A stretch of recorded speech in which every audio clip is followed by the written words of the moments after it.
আসসালামু আলাইকুম। কেমন আছেন সবাই? আশা করি ভালো আছেন। আল্লাহর রহমতে আমরাও অনেক ভালো আছি। আমরা গ্রামে আসছি তাই একটু আমার ঠান্ডা লাগছে। গ্রামে প্রচুর শীত। আর গ্রামে এসে তো ধরেন বাড়ির বউ, তার সব কাজ করাই লাগে।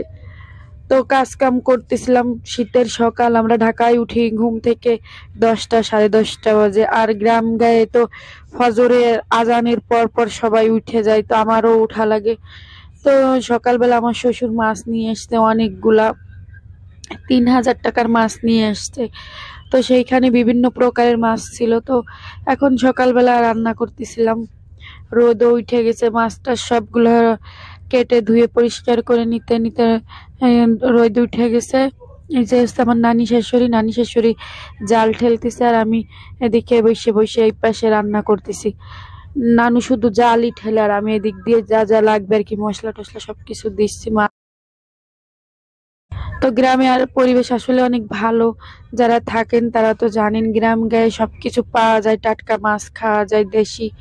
আর এই যে পাতা দেখছেন, আমাদের গ্রামে কিন্তু শীতকালে পাতা দিয়ে জাল ঠেলে। আমার শ্বশুর বাড়ি প্রচুর গাছ। এই গাছের পাতা মানুষরা আরো নিয়ে যায়, আর আমার শাশুড়ি পারে না একা একা। এই জন্যে এই যে কয়টা পারে, আমার নানি শাশুড়িও আমাদের বাড়ি থাকে। তো দুইজন মিলে কুড়াইয়ে পরে এইগুলা দিয়ে রান্না করে। 2 চুলায় রান্না করলে তাড়াতাড়ি হয়ে যায়, এই জন্য 2 চুলায় রান্না করতেছিল। এই পাতা দিয়ে রান্না করতে সবাই পারে না, যাদের অভ্যাস আছে তারাই ভালো পারবে। আর আমিও পারতাম না আগে, যখন আমি গ্রামে ছিলাম তখন পারতাম। আর গ্রামে ধরেন বিয়ের পরে আমার বাচ্চা হওয়ার সময় আমি গ্রামে গেছিলাম, তখন জাল ঠেলতাম, বারবার লিভে যেত। এখন আমার অভ্যাস হয়ে গেছে, এখন আমি পারি। তো এদিক দিয়ে আবার দেখেন বাড়িতে ধান, প্রচুর ধান। এই যে ধানগুলো আবার এই দেশে কিন্তু এই মেশিন বের হইছে, আমাদের এলাকায় বের হয় না। এটা হচ্ছে আমার দেবর। তো এই মেশিনে কিন্তু জমি থেকে আমাদের এলাকায় মানুষ যে কেটে আনে, পরে বাসায় বসে মাড়াই মেশিন দিয়ে করে। আর ওইখানে কিন্তু মাড়াই মেশিন ছাড়াই কিন্তু ধানগুলা ও ওই মেশিনটাই কাটে, ওইটাই আবার বাড়িতে দিয়ে যায়। তো এদিক দিয়ে আবার আমি রান্না করতেছিলাম। এটা রান্না করব হচ্ছে এই মাছ, রিটা মাছ চেনেন আপনারা? এটা কিন্তু খাইতে অনেক মজার মাছ। এইটা মাছটা ধুইতে অনেক কষ্ট হয়, তারপরে খাইতে কিন্তু সেই স্বাদ লাগে রিটা মাছ। তো শ্বশুর বাড়িতে যে কয়দিন থাকি, মাছ খাইতে খাইতে অনেক মাছ খাই, অনেক।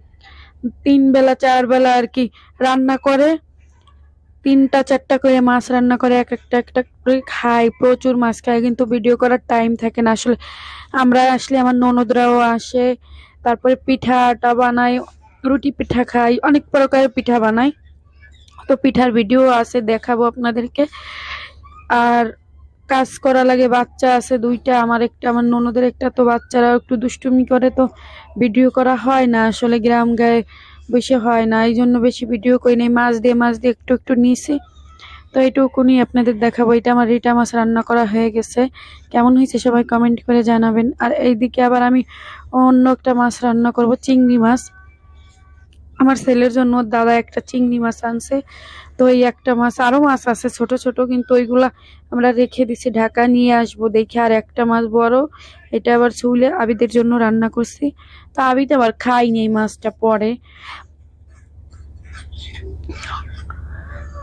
তো এই যে মাছটা কেমন হয়েছে সবাই কমেন্ট করে জানাবেন। আর এদিকে আবার ভাত রান্না করতেছি, দেখছেন এটা হচ্ছে লাল চালের ভাত। লাল চালের ভাতের সাথে যে কোনো তরকারি দিয়ে খাইবেন, কিন্তু অনেক মজা লাগে। এটা আমার এই মাছটার নাম হচ্ছে কি মাছ জানো, তুলার ডাটি মাছও কিন্তু ভালো লাগে। তুলার ডাটি মাছ আপনারাও খেয়ে দেখেন, যারা খাইছেন তারা তো জানেন, যারা খান নাই তারাও খেয়ে দেখেন। সবগুলা নদীর মাছ। তো তুলার ডাটি মাছটা আমি প্রথমে সবগুলা মাছ ভেজে নিছি, তারপরে একটা একটা করে মশলা দিচ্ছি। আর এটা হচ্ছে আমার ননদ। আমি ওরা ভিডিও করতেছিলাম দেখেও আমারে মারতেছিল, মার দেখাচ্ছিল। নানু উঠে গেছে, পরে ও বইছে।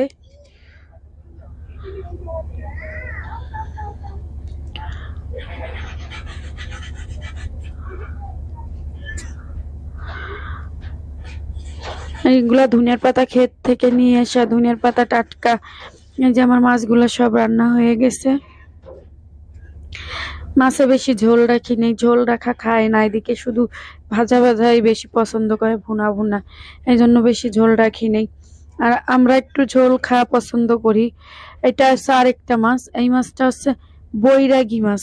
বরিশালের মানুষরা বৈরাগী মাছ কয়, বরিশালের আঞ্চলিক ভাষায় এটারে বৈরাগী মাছই কয়, কিন্তু কোন দেশে কি মাছ বলে আমি জানি না, আমাদের এলাকায় এইসব মাছ নেই।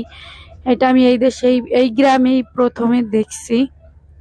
তো বৈরাগী মাছ কিন্তু চচ্চড়ি করলে সেই মজা লাগে, আপনারা যারা খাইছেন তারা তো জানেন কেমন লাগে। তো দেখছেন চুলা, আমরা গেলেই চুলা ভাঙ্গে যায়, চুলার কাছে কিন্তু এরকম গ্রামের পরিবেশে এরকমেরই থাকে, পাতা দিয়ে রান্না করে দেখে মনে হচ্ছে নোংরা, আসলে কিন্তু চুলার পাশে আমার শাশুড়ি কিন্তু অনেক পরিষ্কার, সে কিন্তু সবসময় কুড়াইয়া পরিষ্কার রাখে লেপে টেপে। তো আমার বৈরাগী মাছটা চচ্চড়ি করা হয়ে গেছে। এদিক দিয়ে আমার ছেলে দেখেন গাছের সাথে খেলা করতেছে, আমি আসছি থালা বাটি ধুইতে। গ্রামে আবার রান্না বান্না শেষে যে থালা বাটি হয় এগুলা ধুয়ে ফেলায়, আর যে কয়বার ভাত খায় এই কয়বারই পুকুর থেকে থালা বাটি ধোয়।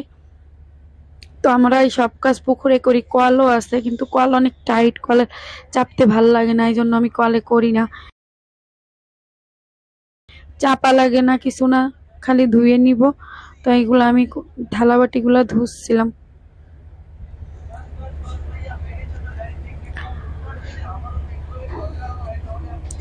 তো এখন আবার আমি আমার ছেলের কাপড় চোপড় ওরে গোসল করায় ঘুম পাড়াইয়া দিছি। তো এখন আমি ওর কাপড় চোপড় গুলা ধুইতে আসছি, কাপড় চোপড় ধুয়ে আবার আমি গোসল করব। তো দেখেন পানি কিন্তু অনেক ঠান্ডা, অনেক পানির কালার দেখেই বুঝতে পারতেছেন পানি কত ঠান্ডা।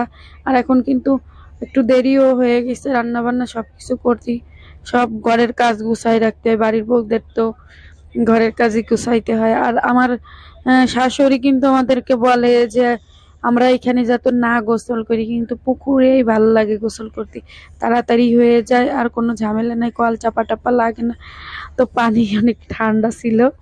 আর আমি পুকুরে কোনোদিনও ডুব দিই না, তো এখানে উপরে অনেকে দাঁড়াইছিল তাই না আমি ডুব দিছিলাম।